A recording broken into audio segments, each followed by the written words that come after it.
जरा कल्पना कीजिए, अगर आज से लाखों साल पहले आप धरती पर खड़े होते तो न शहर होते, न घर, न सड़कें और न ही इंसान जैसा आज हम खुद को देखते हैं। उस समय धरती पर एक ऐसा प्राणी था जो न पूरी तरह जानवर था और न आज के इंसान जैसा। उसी प्राणी को आज हम आदि मानव कहते हैं। आज की इस वीडियो में हम जानेंगे आदि मानव की उत्पत्ति कैसे हुई, उसका विकास कैसे हुआ और कैसे वही आदि मानव धीरे धीरे आधुनिक मानव बना। वैज्ञानिकों के अनुसार पृथ्वी की उत्पत्ति लगभग 460 करोड़ वर्ष पहले हुई थी।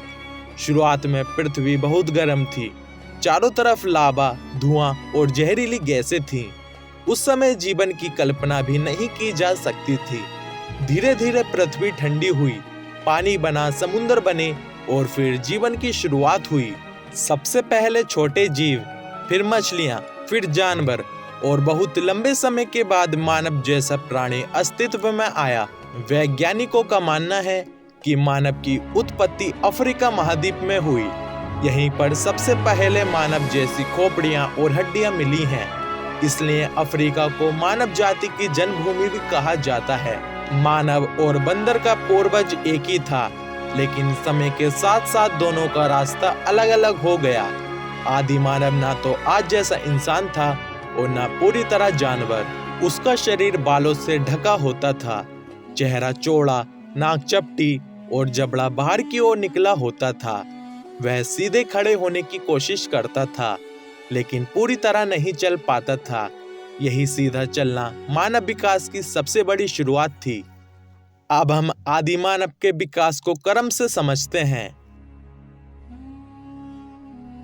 यह सबसे प्रारंभिक मानव जैसा प्राणी था।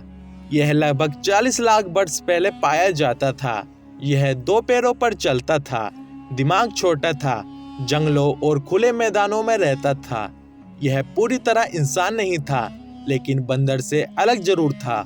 इसके बाद आया होमो हैबिलिस, जिसे औजार बनाने वाला मानव कहा जाता है।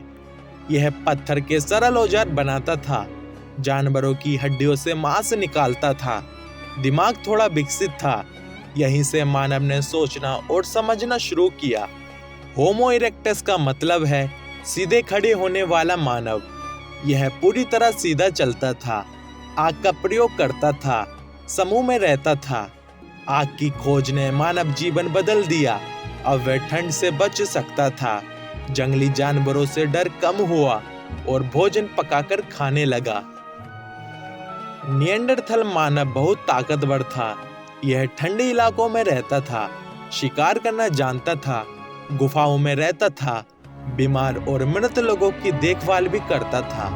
यह दिखाता है कि आदि मानव में भावनाएं भी आने लगी थी। अंत में आया होमो सेपियंस, यानी बुद्धिमान मानव। यही आज का आधुनिक मानव है। भाषा का विकास हुआ, कला, चित्र और संगीत शुरू हुआ। यहीं से सभ्यता की शुरुआत हुई। दोस्तों, आदि मानव का जीवन बहुत कठिन था। वह शिकार करता था, फल फूल और कंद खाता था, गुफाओं में रहता था। उसके पास न खेती थी और न ही स्थायी घर।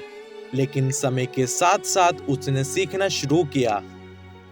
लगभग 10,000 वर्ष पहले मानव ने खेती करना शुरू किया, बीज बोए, जानवर पाले, गांव बसाए। यहीं से पुराना ऐतिहासिक काल समाप्त हुआ और एक नई दौर की शुरुआत हुई। आज का इंसान मोबाइल, इंटरनेट और अंतरिक्ष तक पहुंच चुका है। लेकिन अगर हम पीछे देखें तो यह सब एक पत्थर उठाने वाले आदि मानव से शुरू हुआ था और सीखने की चाह ही आज की मानव सभ्यता की नींव है। दोस्तों, आदि मानव सिर्फ इतिहास नहीं, वह हमारी पहचान है। अगर आदि मानव ने संघर्ष न किया होता तो शायद आज हम यहाँ ना होते। इसलिए जब भी हम अपने इतिहास को समझते हैं तो हमें खुद को समझने का मौका मिलता है।